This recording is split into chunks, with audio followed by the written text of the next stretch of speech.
masuk lagi, cuan lagi. Ini kalung bukan kalung sembarangan. Ini kalung keberuntungan. Kenapa disebut kalung keberuntungan? Ini sambil panen seperti ini, nanti kalau penuh duitnya banyak. Maksudnya dikeringkan, terus nanti jualnya kalau udah harganya tinggi gitu loh Pak. Jadinya kayak emas ini sebenarnya Pak harganya.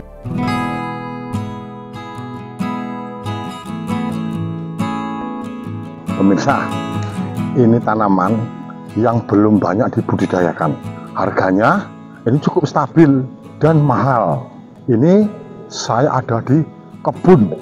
Ini peluang mungkin yang usaha tentang pertanian. Ini panen ya.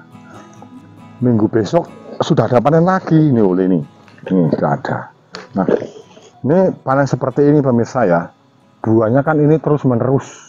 Apalagi makanan cukup, gizinya cukup, buahnya ini nggak berhenti-berhenti. Pohon apa pemirsa? Ini namanya cabai Jawa. Nah, ini bukan cabai yang kayak biasa-biasa buat nyayur, buat nyambel, buat oseng-oseng, bukan. Ini cabai Jawa. Kenapa dulunya dinamakan cabai Jawa? Padahal nggak mirip cabai, tapi kok dinamakan cabai Jawa? Mungkin ke pemirsa ada yang tahu, komen ya. Ini setelah kita panen, nanti kita keringkan. Setelah kering, nanti dijual. Nah, nggak sempat jual, bulan depan nggak apa-apa. Masih awet, masih tetap laku. Dan yang tidak kalah penting, harganya mahal.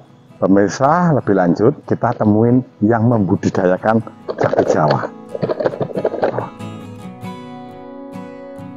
Nah, pemirsa, kita ini ketemu langsung dengan pemiliknya.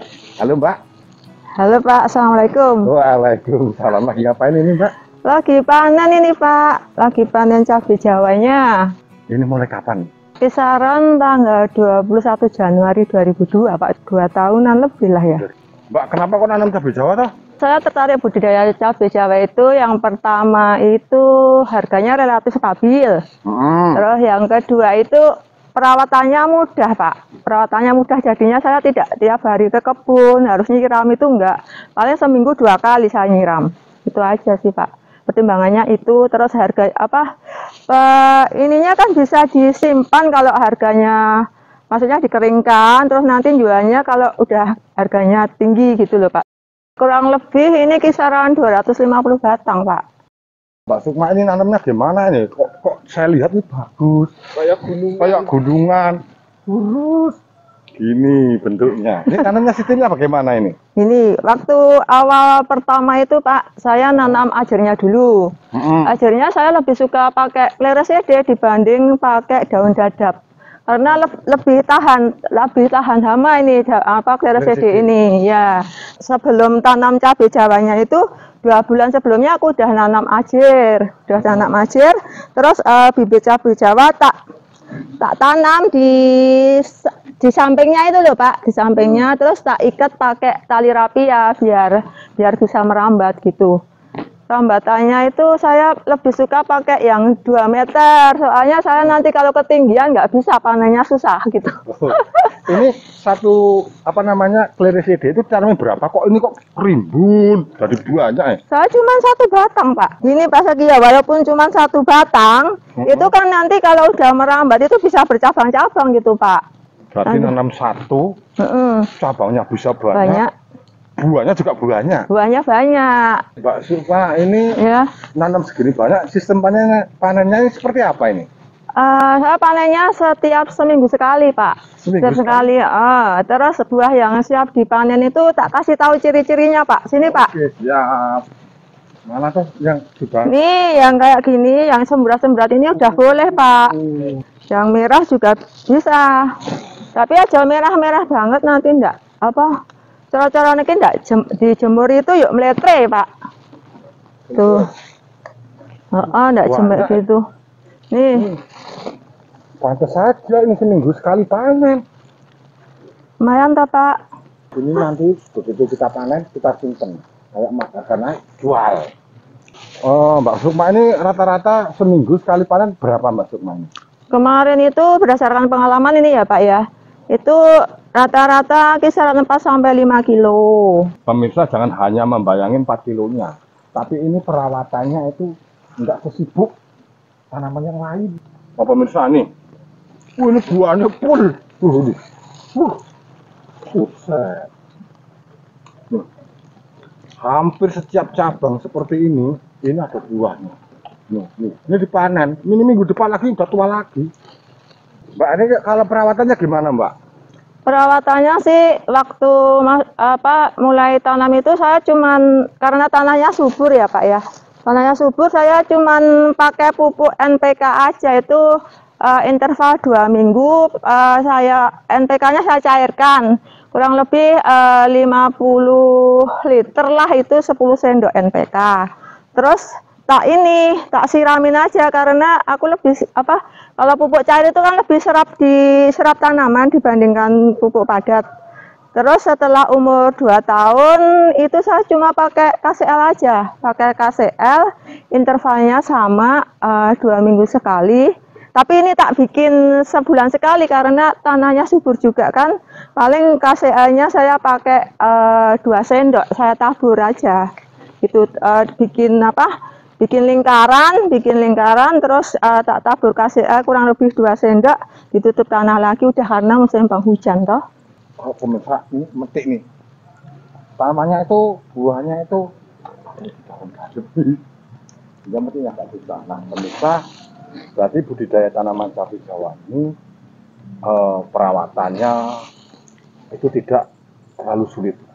Pemupukannya juga ya seperti biasa lah. Tapi kan hasilnya ini itu sangat intens.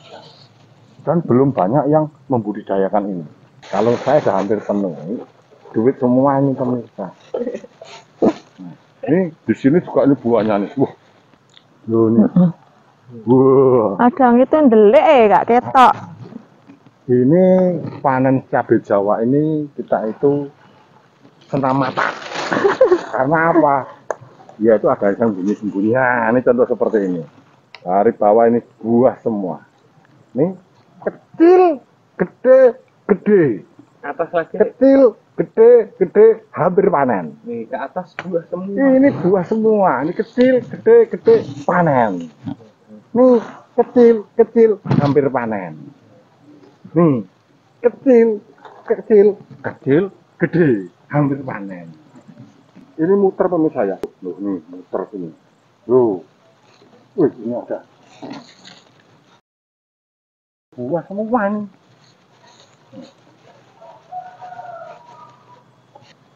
Mbak Sukma ketika panen ini apa yang dirasakan Mbak Sukma? Seneng Pak, senang sekali. Apalagi bisa budidaya, siapa tahu nanti masyarakat sekitar itu bisa budidaya juga. Terus keadaan ekonomi mereka bisa terbantu juga kan Pak? Mbak Sukma, ini awal-awalnya gimana toh nanam cabai Jawa ini nggak tahu pemasarannya, kok jarang orang menanam seperti ini? Iya Pak, emang buahnya nggak umum, budidayanya masih sedikit lah. Saya terpacu untuk itu karena saya tahu kan manfaat tanaman ini kan untuk obat-obatan juga, untuk obat-obatan, untuk rempah-rempah pasti adalah yang beli gitu kan. Terus saya cari-cari info, informasi kesana sini, dapatlah itu Pak pembelinya gitu. Berarti itu penjualan gampang, malah saya ditanya-tanya lagi, Dok, ya dibudidayakan yang rajin ya Dok, karena kita perlu gitu kan, karena masih budidaya yang nanamnya masih sedikit Pak. Ketika jual itu di sana itu ditampung semua? Ditampung semua, karena mereka malah stoknya kurang-kurang gitu Pak. Jadi saya semakin bersemangat kan, karena ada penampungnya gitu Pak. Pak Sukma ini memang menangkap peluang. Biasanya kan banyak yang ngikutin tren. Mbak Sukma enggak ngetren, dia nanam. Iya, ini buat pengalaman saja ya, buat ilmu, buat perbandingan. Kalau ajarnya pakai dadap itu kurang kuat. Selain kurang kuat juga banyak hama yang mencok gitu loh kalau daun dadap itu. Jadinya saya lebih suka pakai Clereseed tadi, lebih kuat batangnya dan hamanya lebih sedikit gitu. Ini digoyang juga. Nah ini ngeri juga ini pemirsa. Kalau yang Acliricida tadi kan itu Kuat-kuat. daunnya kan bau. Bau itu juga kemungkinan hama nggak suka. Mbak Sukma kira-kira rencana ke depan dengan budidaya cabai Jawa ini gimana maksudnya?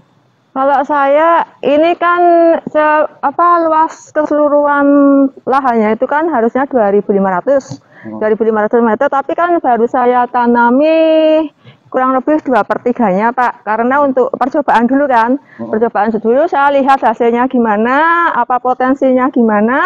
Nanti setelah saya lihat ini kok di pasaran harganya stabil, terus pencarinya juga banyak, pemasarannya gampang, saya akan memperluas lagi sepertiga, jadi sampai ujung sana Pak. Jalan sana. Ya, insya Allah saya akan perluas sampai di sana gitu. Tadi katanya siap untuk berbagi ilmu budidaya tanaman cabai Jawa. Mbak Sukma ini alamannya di mana toh? Kalau saya sebenarnya tinggalnya di Pripeh Pak, tapi untuk kebun ini posisinya ada di Dusun Grindang, Desa Hargomulyo, Kecamatan Kokap, Kabupaten Kulon Progo. Siap toh kalau teman-teman mungkin pemirsa yang ingin belajar sharing-sharing tentang cabai Jawa? Siap, insya Allah siap. Mbak Sukma, Ya. ini kan ini udah penuh nih. Ini terus gimana nih Mbak Sukma ini? Diapain ini? Ini kalau udah panen seperti ini nanti kita jemur Pak. Sampai jemur, kalau sinar matahari terik itu kurang lebih berapa hari ya? 4-5 harian, sampai kalau kering itu bunyinya tek gitu, di potek itu tek gitu. Nah itu udah kering, udah siap jual kalau harga tinggi. Tapi kalau misalnya ini kita simpan dulu Pak, simpan dulu, ditabung dulu, nanti panen lagi, ditabung lagi gitu Pak, tunggu harga tinggi baru dijual. Berarti kalau seandainya butuh duit mendadak bisa langsung jual. Ya berarti cuman hanya dijemur, mungkin perlakuan lain nggak ada? Nggak ada, cuma dijemur saja. Jemur saja, terus kering disimpan di plastik gitu Pak, cukup plastik atau kaleng.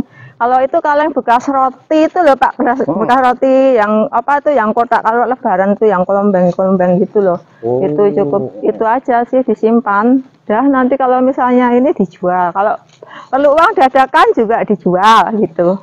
Biasanya ada yang direbus dulu gitu kan, baru dikeringkan, tapi survei di pasaran itu kebanyakan mereka lebih suka yang kering langsung gitu Pak. Maksudnya nggak ada perlakuan digodok, itu mungkin karena nutrisinya masih lengkap ya. Mereka memilih seperti itu karena kebanyakan mencari seperti itu. Kadang pun di pasaran ada juga yang nyari semburat-semburat, atau kalau semburat itu kan kalau dijemur hitam gitu toh Pak. Nah, kalau merah-merah gini tapi merahnya belum sampai nggak matang ya, itu warnanya kan tetap merah. Jadi konsumen itu ada yang suka relatif kesukaan orang kan beda-beda. Ada yang warnanya tadi semburat dijemur langsung hitam, ada yang suka, atau ada yang merah yang dijemurnya tetap merah gitu Pak. Gitu. Tinggal permintaan konsumen. Iya. Niat ono mesti iso.